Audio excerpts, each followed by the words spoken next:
Bring out the talent. Bring out the talent. Bring out the talent. Welcome to Bring Out the Talent, a podcast featuring learning and development experts discussing innovative approaches and industry insights. Tune in to hear our talent help develop yours. Now here are your hosts, TTA's CEO and President, Maria Melfa, and Talent Manager, Jocelyn Allen. Hi, this is Maria, and I'm excited for you to join us today. Episode 2, Season 2. It's the years of the twos. We're so excited you're back. That's right, Jocelyn, the year of the twos. Oh, yeah, I forgot to tell you who I was. Hi, guys. It's Jocelyn. It's Maria.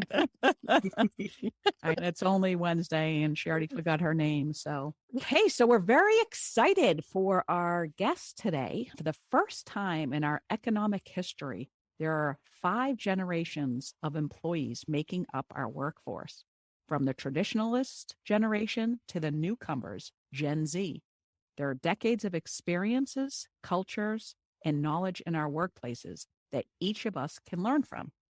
In fact, the Bureau of Labor Statistics states by 2026, we can expect nearly 2/3 of people aged 55 to 64 to be working, and about 30% of people ages 65 to 74 to likely have full or part-time jobs. So much for retirement.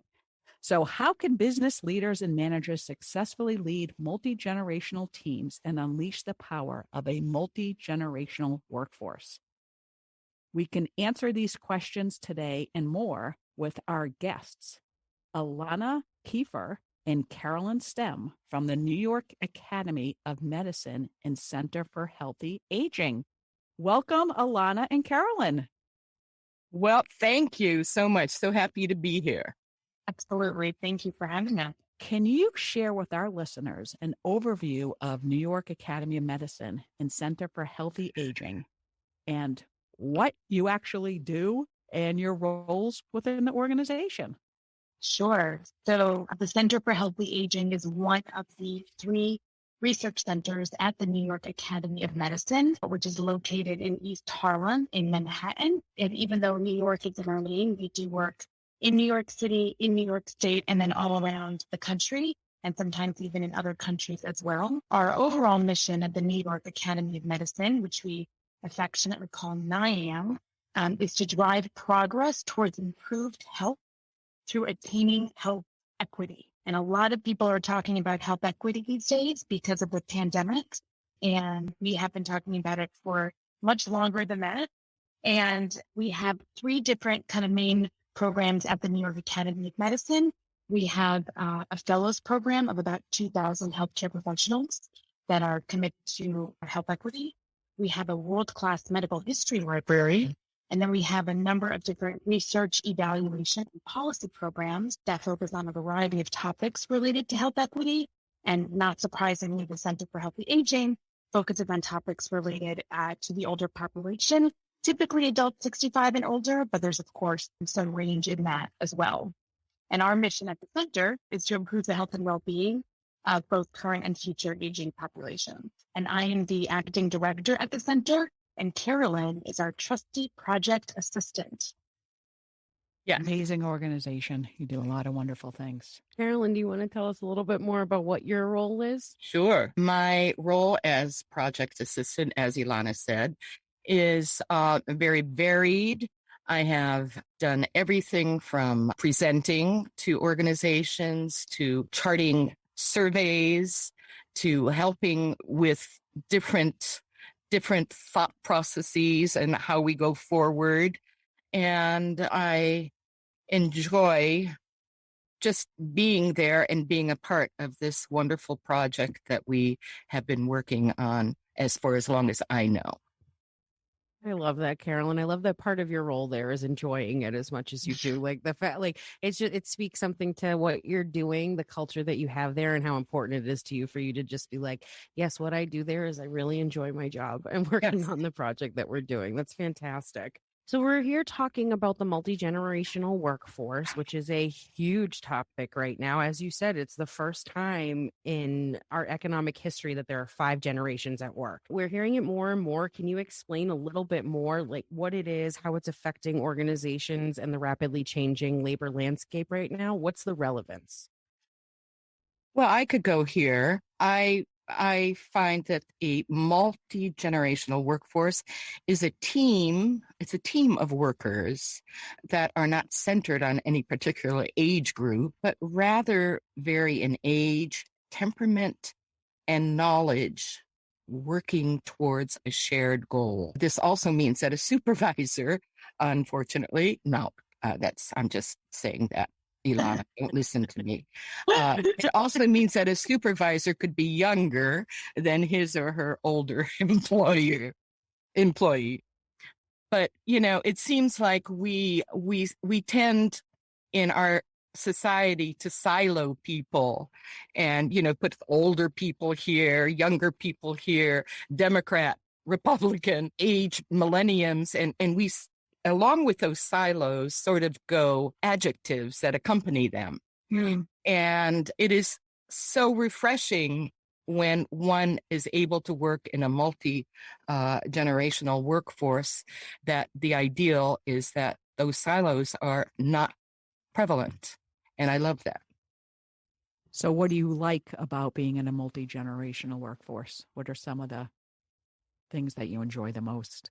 Me personally, I love that I'm able to share many of my thoughts and not be ridiculed at for being, quote, old fashioned or, oh, why are you thinking that? We're beyond that, because that doesn't happen.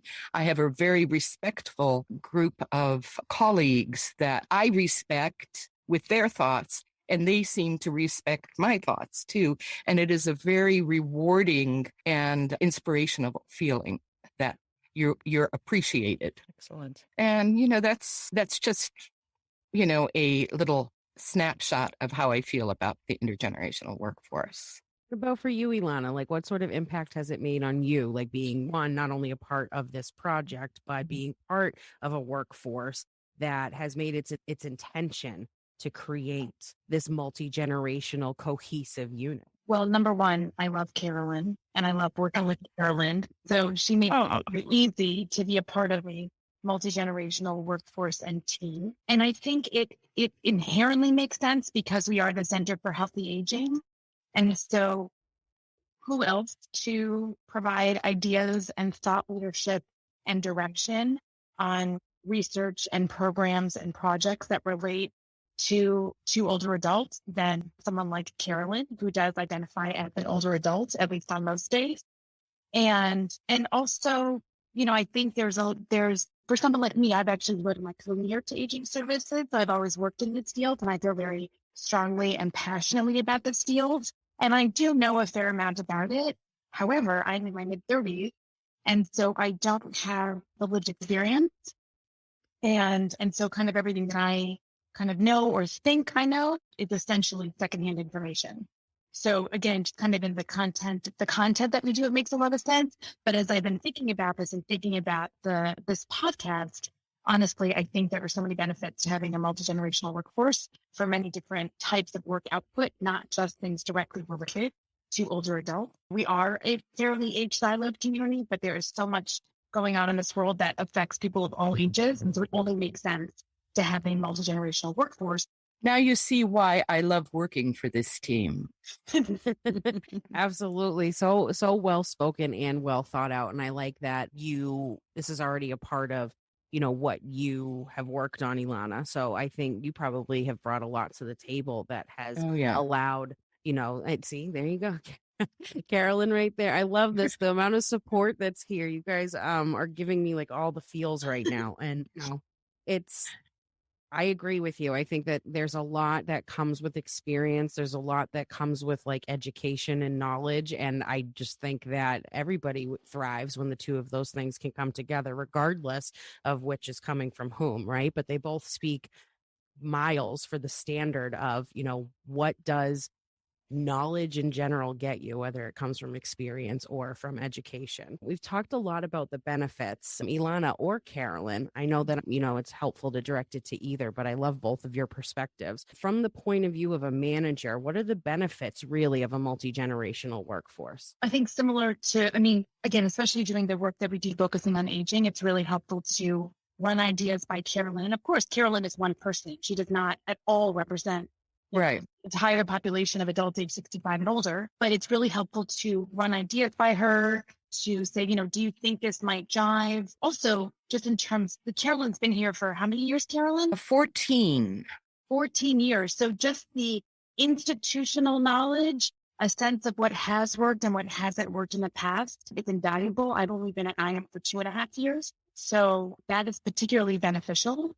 And I think it also just we have 2 other members of our team who are younger than I am. And so I think it helps us to kind of keep us on our toes, because I think it can be easy to kind of be in I might be making this phrase up, but like an age echo chamber, because we are relatively age siloed. So if we're all around kind of people who are of a similar generation and age, then we can, all think we're brilliant and all on the same page. And it can be a healthy type of diversity to shake that up in a really good way. There are so many interesting concepts that fly by us. We have, the concept of a younger person is sometimes somewhat different than the concepts of an older person who has experienced a lot more than the younger person has. And it's great to be able to talk about this without feeling, there's that old lady talking again, or those thoughts are old. And it's just really great to be able to do that, to express and to bring forth the best possible solution to any of our problems as far as our what we're working on.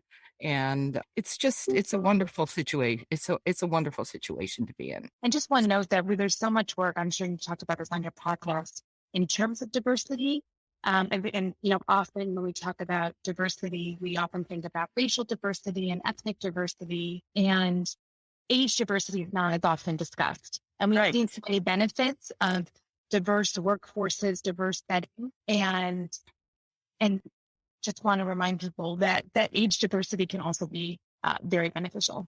Agreed. Diversity encompasses so many things. As we're talking about inclusion, like personally, I love the term inclusion because it talks about that deeper layer of diversity and what it means to to literally bring everybody together, right? So that's a part of what we love so much about what you all are doing, is because you're diving into I don't want to say a different layer, but not as touched upon layer of inclusion. And I'm kind of setting a standard and a precedent on how successful you can be based on that. It's wonderful.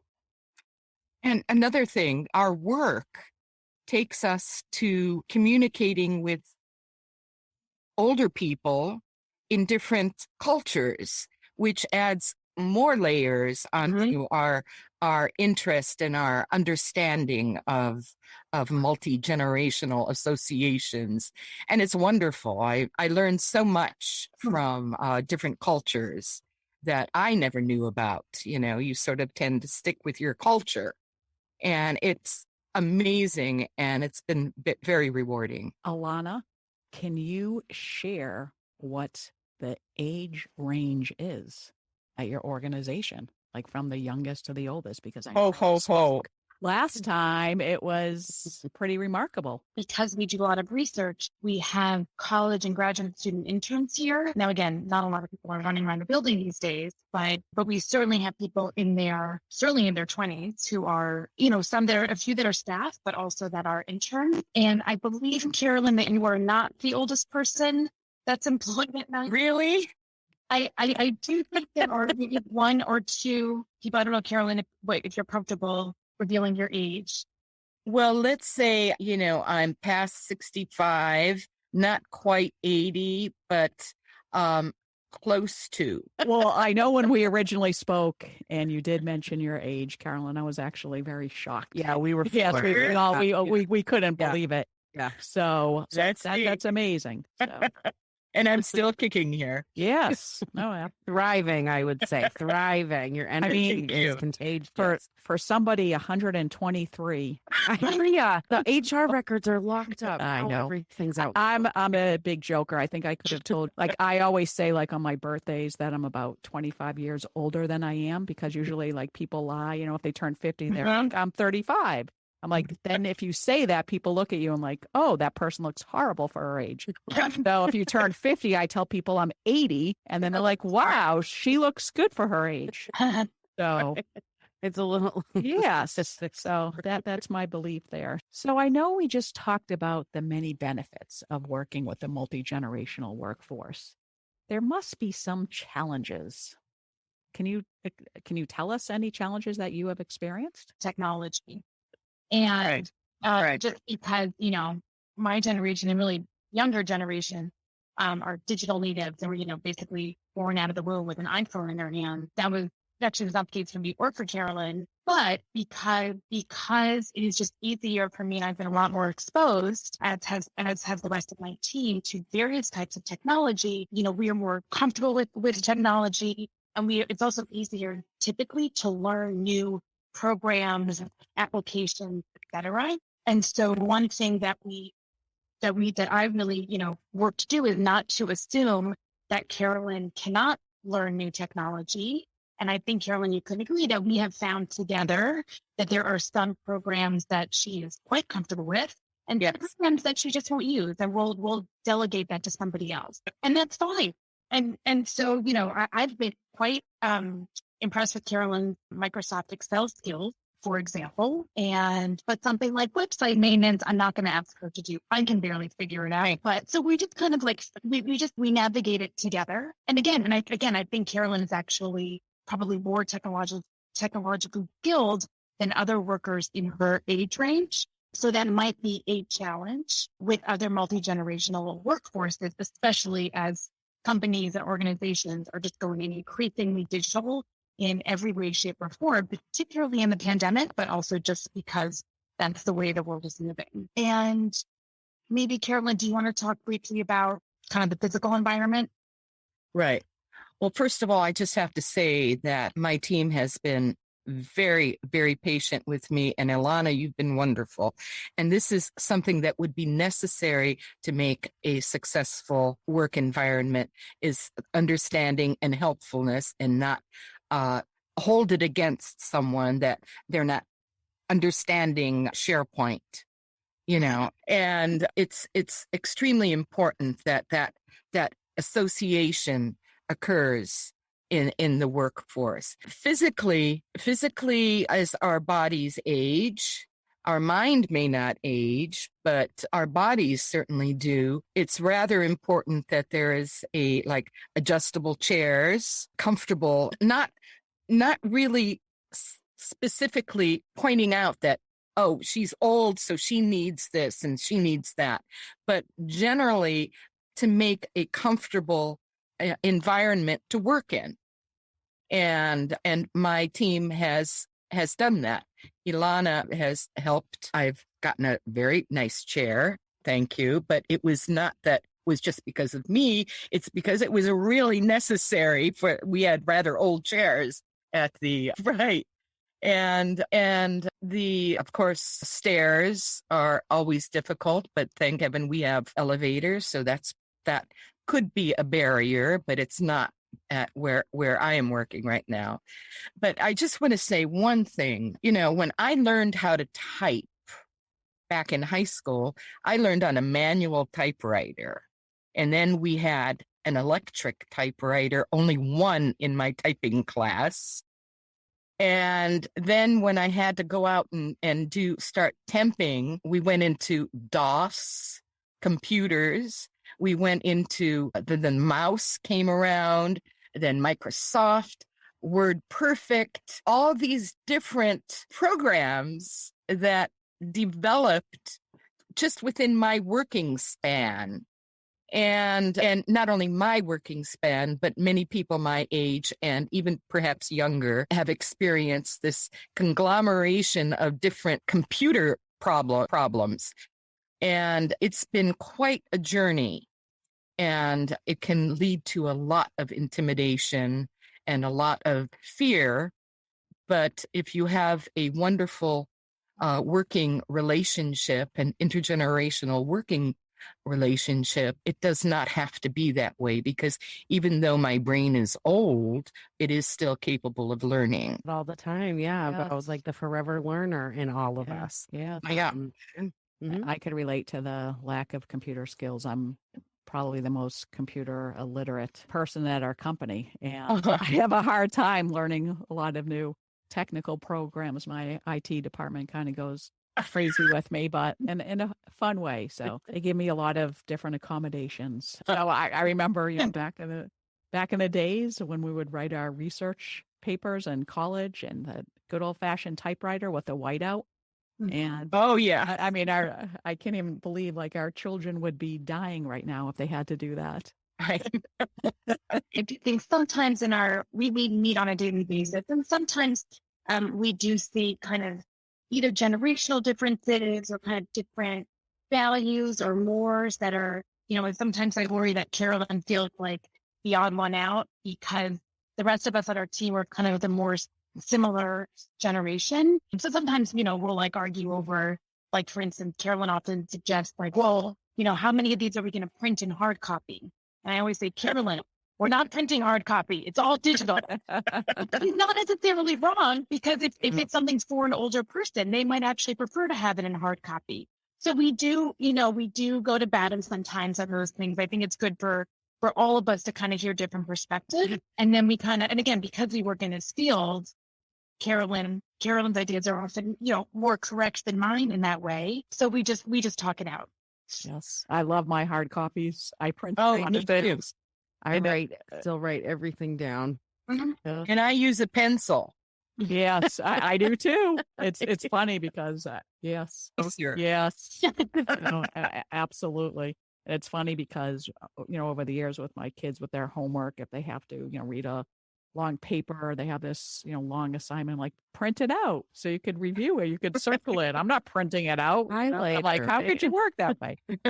So, but even obviously a lot of our employees here, they never print things out. So yes, It's true. I remember I did that once for project detail so I could highlight important things when I was recruiting on it.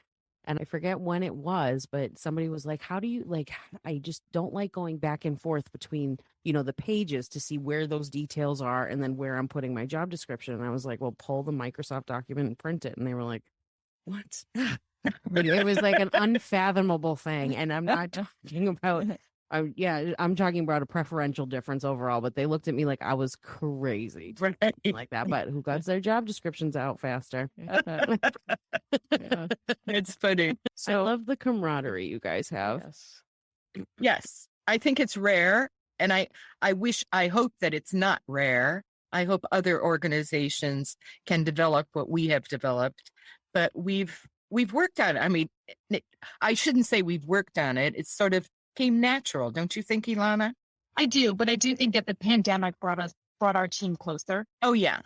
Because we started after the pandemic started and we worked from home. That's when we started having daily meetings. So we actually ended up having more communication, even though we were physically more distant. But we were up front and close during that time. Yes, Zoom really were. Absolutely.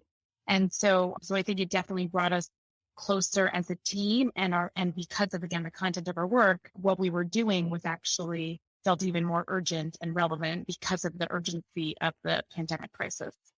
Yes, definitely. Carolyn, I want to come to you and talk a little bit about a certain perspective, because you have a little story about returning to work after a career in opera, right? So one, very intrigued about the opera, the performance. I mean, I am as dramatic as it comes, so I would love to hear about all of that layer of your history. But segue us into returning to work and, what that process was like. Exactly. Fine. Now, well, first of all, I was a Fulbrighter to Vienna in opera and voice. So I spent a number of years in Vienna and singing, of course. And I was in Munich and London. And as in Europe, I was a singer, and I came back to the States, and it's very hard. It's very hard to break that. It's not a glass ceiling, it's a armored ceiling to get to, to join the Met. Anyhow, so my life had been consisted of auditioning, singing, performing. I did performing here in New York and working temping. And this had been my whole life, was surviving in the city of New York, going for my dream. And my mother, my darling mother, at the age of, she was 91, announced that she was going to come and move in with me in New York here, with me and my cat from hell in a studio apartment. And I loved her very much, so she came. And I saw her from a vibrant, wonderful, artistic woman when she got sick, having to have had an operation and then being placed in rehabilitation. I saw her sort of receding. And then she had to be placed in a nursing home. And I would go to see her in the nursing home and all the time. And I saw this regression that just made me so unhappy. And when she died, eventually, I was very distraught. And I happened to get in the mail a postcard from my city council member, Gail Brewer, here in New York, about this initiative that the city of New York was taking, which was age friendly. And I decided, don't ask me why I decided, but I decided to go. I had never done anything like that. I was too busy to survive in this city. But I did go to this initiative, this open house, or not open house, townhouse, or town hall meeting. And I just got so excited about this prospect of making life great for and livable for seniors in the city. And I decided we could do this. We could do that. It's easy to do this.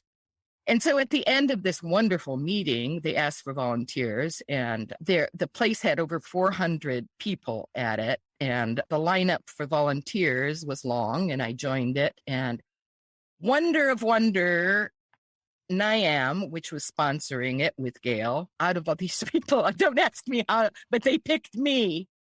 And they called me the next day, and I was shocked because, of course, I knew nothing about it. I just had this passion all of a sudden in me, parallel to my passion for music and opera. And it was quite exciting to have these two going forward passions. And when I went to NIAM, they took me, and I became a volunteer for the Age Friendly Project.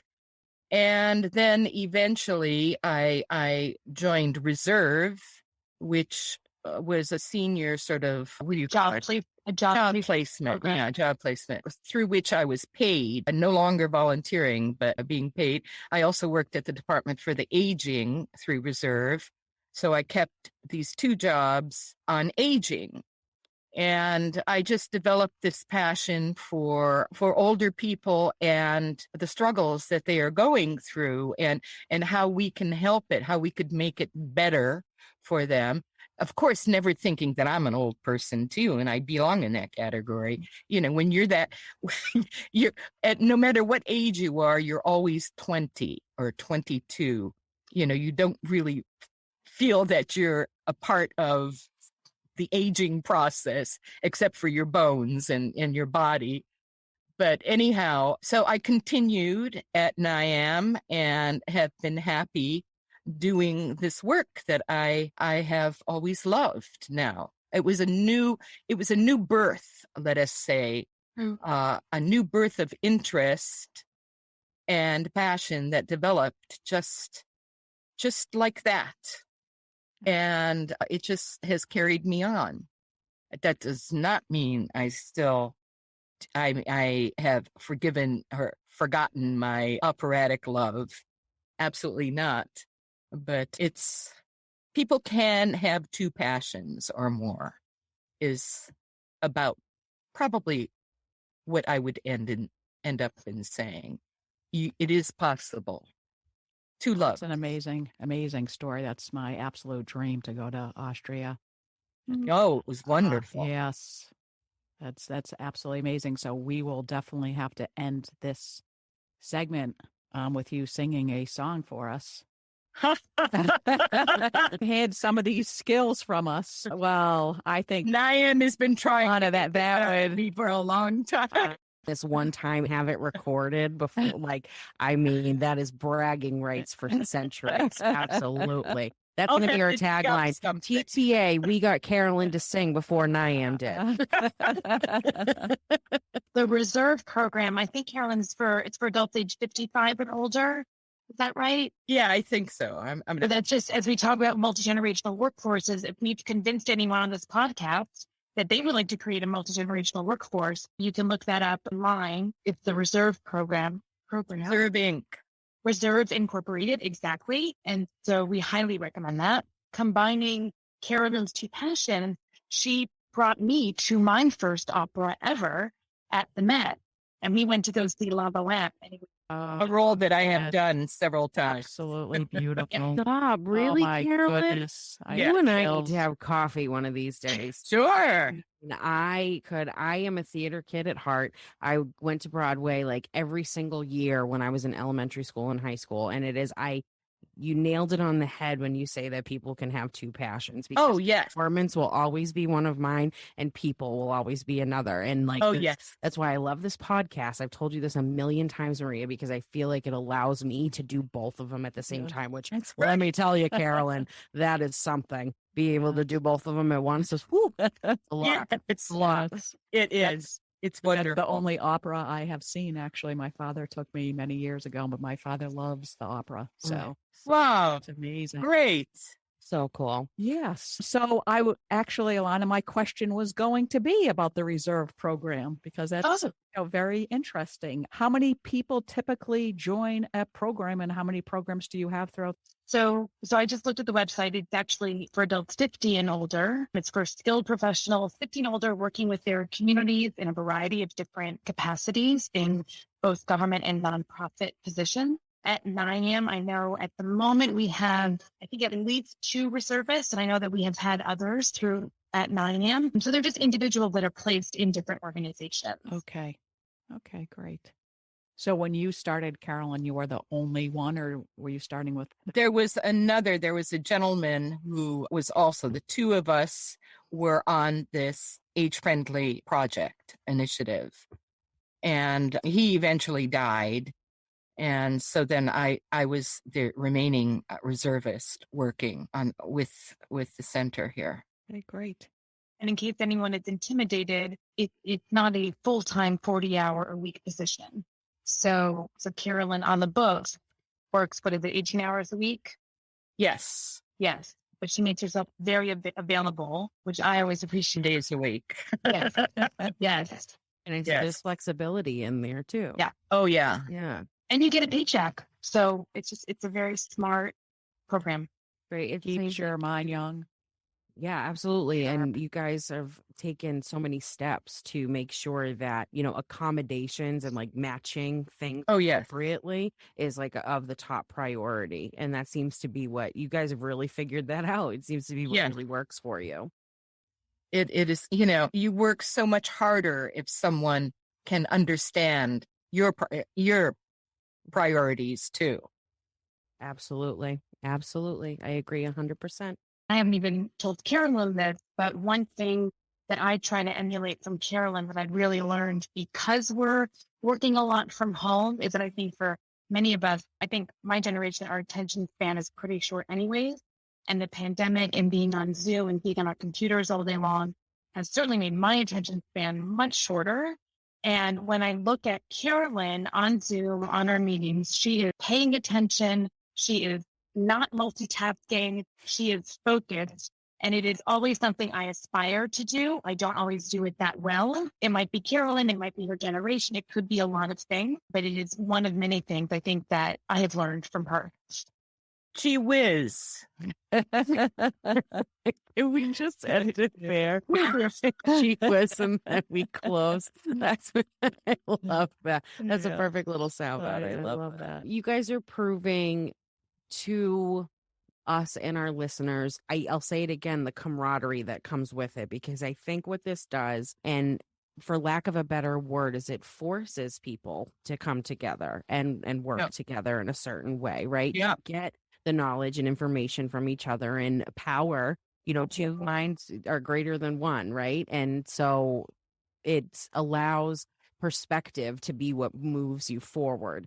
And I appreciate so much the intention that is behind the New York Academy of Medicine and what they're doing to promote what a multi-generational workforce can do for any organization. Yes. I would love to hear from both of your points of view. And Ilana, we can start with you. What your final note to the audience would be about, the benefit of accommodating the generations of the workforce that are out there into your single organization as a whole. Well, I would first just encourage people to look around their team and their workforce and get a sense for what the age diversity is or is not, and to, think about all of the benefits that we have talked about today, and to consider if your workforce is diverse in an age way or not, enough or not. And that as people continue to live longer and healthier lives in the U.S. and really across the world, there are going to be increased needs for services and programs and inclusion and involvement of the older generation in so many different sectors and areas. People don't necessarily know that there's a huge field called age tech. So we talk about fintech and ed tech, I'm sure, which comes up in your other podcast.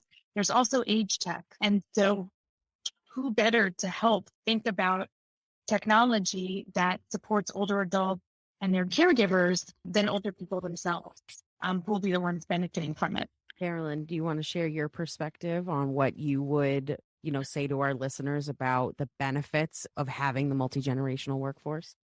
Well, the benefits are twofold, actually. I think the older worker should really profit so much emotionally and mentally with sharing themselves and their feelings with their coworkers, and to respect their coworkers for who they are, and not try to say, I'm the older person, I know what should be.